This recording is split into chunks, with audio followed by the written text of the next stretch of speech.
Wow, Bruce, that was amazing. I guess if you want somebody to sum things up amazingly and eloquently, invite a self-declared novice to do it, because that was really a brilliant, brilliant summary, so thank you very much. We're a little behind time, but we're going to spend a little bit of time now to turn it into the conversational part. So I'd like to invite all of our panelists up to actually create a panel, and we're going to open it up for conversation. So if you would all join me, Dawn, everybody, and take your seats. Patrick, Juan. And so we'll take questions from the audience, but just to kind of warm you up, I'll start it off with the first question. And the first question is, and I'd like people, whoever wants to comment on this, to comment on it, to provoke a conversation. Just say, for the sake of argument, that we have two choices. We have the choice of being Vancouver or Detroit. We have the choice of being a place that is overwhelmed by capital from whatever source, and the accompanying problems of lack of affordability and high-rise towers that, as you've pointed out in Panama City, have a utility mostly as a place to capture and store capital, and are therefore disassociated with local circumstances, in your words and the words of others, or a declining city like Detroit. You know, which is better? And of course, there is a middle option, which maybe some of you would choose, which is that, well, neither of them. So who would like to sort of try to answer that question? Yeah.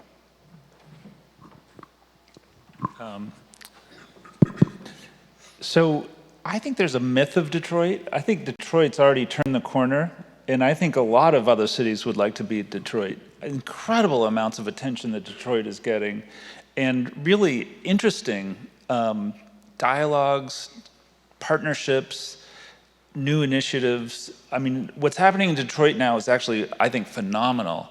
What happened in Detroit, 5, 10, 15 years ago, not so nice. So I just want to give Detroit a lot of credit for turning the corner. But to me, I'm just going to pick on a couple of cities here, suburbs of St. Louis, Stockton, California. I mean, there are a lot of communities that are actually in worse position than the popular conception of what Detroit is. So I just wanted to give a shout out to Detroit. Anybody else on that one? All right. Then we'll turn it over to the audience and see if there's questions and comments.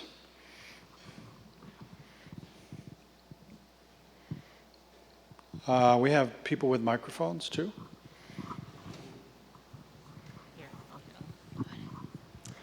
Hi, thank you all. Again, Kian Go from Northeastern University.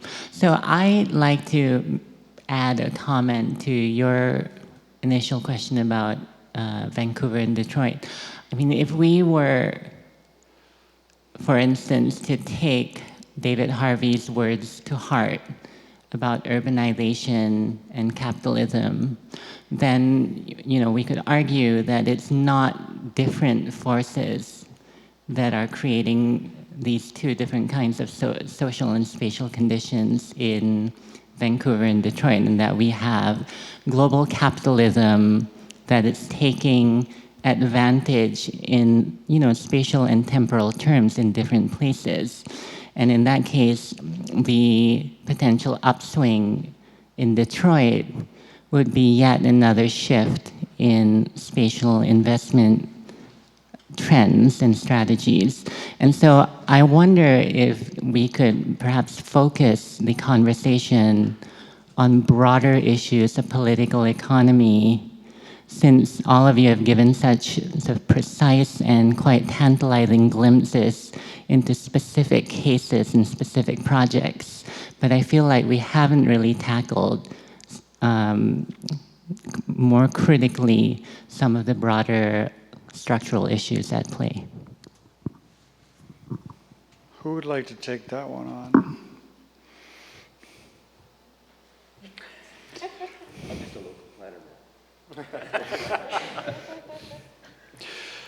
Could I ask you to expand on that a little bit? So I'll give you 2 minutes to expand on that, to give us your position. Could you expand on your request for expansion? Like, what is it I that see you... 2 minutes to the lady on the left. So, yeah, I want to hear, sorry, but I want to hear more about what's your argument? Do you have an argument about the topics that have been exposed here and how you would like to see them synthesized into some larger Okay, overarching framework I'll or take a crack at ideological that. position or economic strategy? I'll take a crack at that, perhaps, hopefully in less than 2 minutes. So you began the day posing really critical questions about the global economic condition that we are facing right now and its repercussions in Vancouver specifically. And so, and I think that's totally correct. And we're facing this, in a way, a structural system, a global capitalist structural system in which losers and winners are created as part of systemic processes. So when we come to discussing more specifically, well, what works and what doesn't work, I think we tend to, we look at these isolated cases of things that seem to be doing better, things that seem to be doing worse, and at the same time, and we look at, the scales that urban design may be most conveniently operated in. But then when we do that, it seems like we take a step back from really addressing some of these systemic issues that you yourself brought up in the beginning. Yeah, thank you for that clarification. And I might add, and then a little bit to stimulate a response, and I'll call on someone directly to respond to that. It was all great. The thing I'm thinking of right now, though, is Don and Patrick's conversation about what's going on and what is the emerging other city. And this is the other city of not characterized necessarily by tremendous and obvious inequality in the fabric of that community. The emerging center of the city of Surrey, I think, as has been described by pretty much everybody who has experience in the city of Surrey, is heartening, I think. A different kind of urban form that is more modest in its aspirations, more capable of satisfying basic human needs for community, walkability, livability, habitation, and a fabric that seems quite efficient and sustainable that comes out of that, and is quite integrated with the kind of jobs people have and where they work and their communities that they live in. So I thought maybe it wasn't explicitly presented as a response or a solution to the issues that were described, but I felt hopeful about that as a description of a place that mitigates, at the very least, some of the issues that we're most conscious of here in Vancouver. And that when you get a little bit further away from the epicenter of inequality, things get, with some rose-colored glasses perhaps, a lot better. So I'm going to ask Don to maybe follow up on that. It's on. Patrick, I don't feel I'm qualified to talk about the flow of global capital and how it moves through systems, but I think in some ways the city of Surrey and places like that kind of catch the slosh over of some of that, the capital flows that are concentrated in this region in particular places, but there's often a kind of a domino effect. Some of it is due to individuals and families who have realized significant capital gains in the market and then reinvest that in a place like Surrey. So the condominium buildings that you see popping up in Surrey are often owned by people who have realized an equity increase as a recipient of some of that global capital flow. They then turn around and rent it to students and working class younger folks mostly. And so in some ways it's kind of it's that sort of cascading down domino effect. Will that be sustainable? I don't know. I mean, certainly the income to price differential in a place like Surrey is much more in line with what you'd expect than it is in the west side of Vancouver. And a lot of the really significant affordability challenges that we've talked about in this region are quite particular and aren't found so much in a place like Surrey. If that global capital pouring into this region is deflected, shut off, whatever, finds another outlet, what will happen to investment in a place like Surrey? And I think Patrick Cotter made the point that the market in Surrey is pretty tender. It's pretty tender. There isn't a lot of, you can sell a condominium for what, $400 a foot? Something like that? It costs the same to build as Exactly. The price of concrete, the price of labor is exactly the same. And so the margins are really razor thin. And so in some ways, we're kind of in a tenuous position. So I don't know if it's more sustainable and more robust. I think in some ways, we're still a kind of a downstream victim of this process of capital flows in this region. And I'd probably add to that what's uniquely happening in the civic core of downtown Surrey is, again, going back to this this notion of partnerships, that the real impetus that is policy and government, and some partnerships with private development. But if you look at the broad reach of the reasons why people choose to live in Surrey, what they're looking for in terms of accommodation and affordability, really what's being planned in the downtown core doesn't address that at all. So I think the real challenge for the development community is that the pressures and the market demand is for forms of housing that are kind of repeating a lot of what's there, merging towards kind of ground-oriented, denser developments. And that has actually the opportunity to accommodate an incredible amount of population growth, more sensitively into, closer to existing neighborhoods. And I think really that's the fertile ground for marrying a form of development that the market can deliver, but to address the needs that Anita outlined that are so unique to Surrey, that any other form of development that comes from the outside with there's a bit of a tendency to look at urban design in Surrey as a form-making exercise. That's the natural reaction. We want a city to look like this. And so the first impulse from, even from policy and politicians is, well, I remember sitting down with the mayor 8 years ago, and we set up an economic advisory task force to council to promote that development. And she said, well, what do every major city have in its core? It has a library, a city hall, it has a hospital, it has, hopefully a university campus. And we developed a list of 8 civic uses that would be found in what we would define as a traditional city core. So that's all policy and government-driven initiatives on a vision for a city center. And the engagement of market development that has been very minimal. So without that exceptional congruence at a point in time where we had stable municipal government with a singular vision and a complete control of council for 3 successive terms, and then they married that to a staff that developed the policy to enact that vision, those are rare occurrences in the lives of cities in the political environment that we work in. So as a private practitioner, I looked at Surrey 10 years ago and I knew well where the region's growth was happening for the next 40 years. And the recession was the turning point for Metro Vancouver because it put a period in an arc of development regionally that really transitioned. And after 2008, the major shift regionally, and now reflected in our regional growth strategy documentation, is that the next 40 years of growth, job growth, employment, accommodation, will all happen south of the Fraser.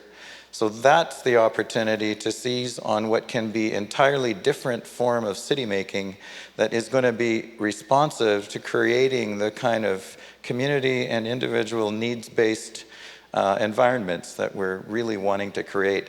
That's the exceptional opportunity of the next century in Surrey. Well put. Hervé, you want to follow on that? I'd actually like to ask Anita a question because, this idea of gateway city within a metropolitan area, I think there's been a fair amount of dialogue about that within The arrival city. Arrival city, yeah. I know in New York, Flushing, if people have been there, it has exploded and totally connected to the global economy in a way that no one would have expected. And I know Koreatown in Los Angeles as well. When I was in Surrey yesterday, there are not many places new communities that I've seen that are really built and totally integrated into a university system and a central library, right, at the civic core. I mean, the global capital flows are not necessarily all, it's currency. It's human capital. It's intellectual capital, and I was really inspired by your talk, and I wonder, what is the future of Surrey's economy with this incredible mix of ingredients? Well, I just wanted to take this from a couple of angles, and I think the first thing is, we are facing an influx of refugees into our city, and the challenge that we're facing is accommodation. It is affordable housing. And some of these families are, I heard, families of 8, families of 11, and they only receive so much money from the federal government for housing purposes. And so the challenge for us is rental accommodation is, at its lowest thread.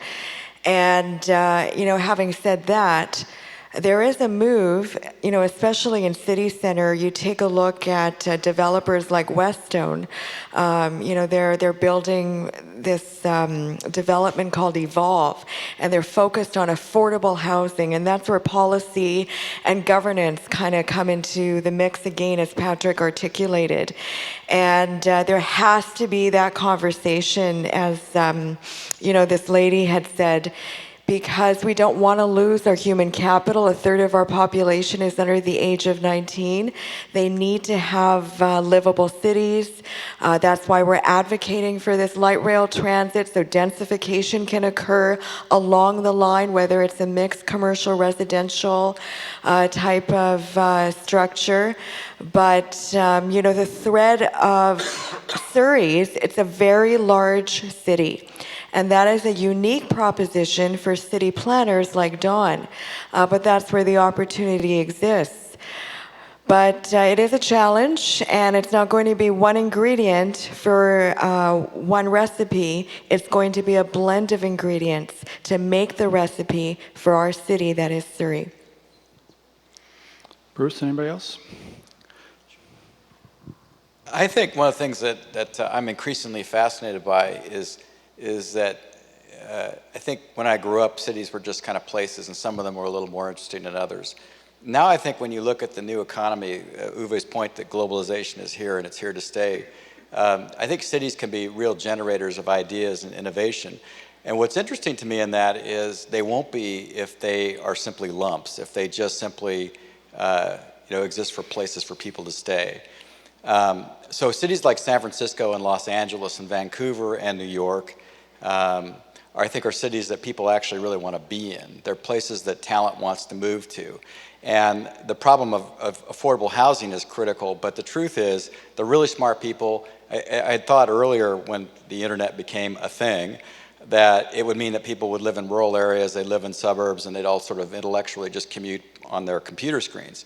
But what's interesting is it's had somewhat different effects than I think we expected, one of which is that people can choose where they want to live now. And they're choosing to live in communities that are interesting and vibrant, and so the talent is moving there. I was talking to the head of IBM's Office of kind of Global Engagement a while ago, and you probably distantly remember there were some serious riots in Baltimore last year. He told me that IBM had actually predicted that. And one of the things that's happened is that a lot of cities in America have given tax breaks to corporations to move there. The problem is that doing that, they erode their tax base. It becomes hard for them to provide adequate police services. It becomes difficult for them to make these places actually the livable communities that people want. As a result, they wind up with call centers, low, kind of the stuff that these corporations want to shove off on the community. But they don't get the attractive, vibrant talent that really makes money for the place, that really generates wealth. That goes other places. And so one of the things that I'm increasingly aware of is that in Surrey, for example, you have this interesting opportunity. You don't have a historical core, and Joanne has been very interested in sort of using pre-existing historical city cores to become kind of interesting generators of livable, sustainable cities. But what you have in Surrey is a chance to create that out of whole cloth and not make the mistakes that I think a lot of American communities have by simply creating suburb after suburb. And so one of the interesting things to look at in the future is what these cities are going to be when they're built and created. Panama City, Vancouver, these are places people are going to want to live, and talent's going to want to live there. And if you don't have the money to live there, you won't. And so I think it's going to be, there's this sort of chicken and egg. The vibrant communities are the ones that are going to be the most attractive for people to live in, and they're going to be attractive because they're livable. Okay, I think we're going to close it at that. So Bruce gets the last word, and maybe we'll all hang around to chat for a little while, but it's been a long day. So thank you, everybody. Thank the panelists in particular for your participation and all your good words and coming here tonight to share this story, mostly a story of Surrey, but a story of Surrey through the lens of the world. So thanks, everybody, and let's big hand.